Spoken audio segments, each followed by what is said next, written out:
Hi friends, எல்லோரும் எப்படி இருக்கீங்க? இன்றைக்கி ஸ்ரீநிதிக்கு 1 வீக் லீவ் விட்டுருக்காங்க. ஃபுல்லாக நல்லா ஜாலியாக இருக்கணும் இல்லையா? அவளுக்கு இன்றைக்கி என்ன ஸ்பெஷல்னு சொல்லி பார்க்கலாம். இன்றைக்கி திங்கக்கிழமை ஒயிட் ரைஸு கொள்ளு பருப்பு கடைஞ்சிருக்கேன். அது போக சூப்பரான ஸ்ரீநிதிக்கு பிடிச்ச சிக்கன் சிந்தாமணி வரமிளகா போட்டு சிக்கன் சிந்தாமணி செஞ்சுருக்கேன். சூப்பராக இருக்கும், வாங்க சாப்பிட்லாம். இந்த வீடியோ அது குளிருக்கு மழை, நம்ம ஊர்லெல்லாம் மழை நசனசன்னு பெஞ்சிட்டே இருக்குது. உங்கள் ஊரில் எல்லாம் பெய்யுதா என்னன்னு சொல்லுங்கள். எங்கள் ஊரில் மழைக்கு இதமான லஞ்சு, வாங்க சாப்பிட்லாம். டைம் 4 மணி ஆயிடுச்சு. திடீர்னு ஒரு யோசனையில் எடுத்து சமைச்சிருக்கேன். வாங்க சாப்பிட்லாம். இந்த வீடியோ பிடிச்சா லைக் பண்ணி பாருங்கள், சப்ஸ்கிரைபர் பண்ணலைன்னா பண்ணி பாருங்கள். தேங்க்யூ, பாய். சிக்கன் சிந்தாமணி நம்ம ஸ்டைல் எப்படி செய்யலான்னு பார்க்கலாம் வாங்க. எல்லோரும் ஒரே மாதிரி தான் செய்வோம், இருந்தாலும் நான் என்னோடய ஸ்டைலில் செய்கிறது காட்டுறேனுங்க.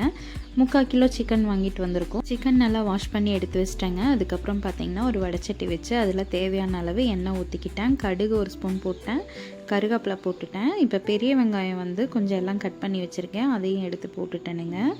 இப்போ வெங்காயம் வந்து பார்த்திங்கன்னா ஒரு நார்மலாக வணக்கினா போதும். அதுக்கு தேவையான அளவு வரமிளகா வந்து விதை எடுக்காமல் போட்டிருக்கேன். ஏன்னு கேட்டிங்கன்னா நம்மளோட வரமிளகா கொஞ்சம் காரம் கம்மியாக இருக்கும். அதனால் வந்து ஒரு 10 வரமிளகா வந்து காரத்துக்கு தேவையான அளவுக்கு கட் பண்ணி வச்சுருக்கேன், விதை எடுக்காமல்.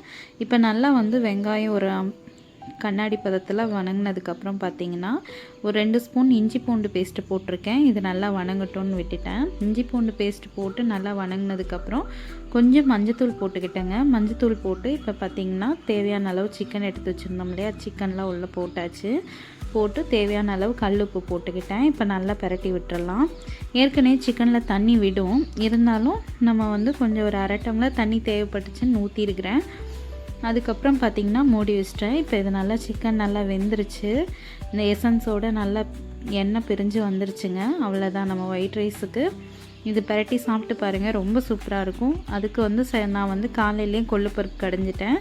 இன்றைக்கி இதுதான் நம்ம வீட்டில் வந்து சிக்கன் சிந்தாமணி செஞ்சுருக்கேன்.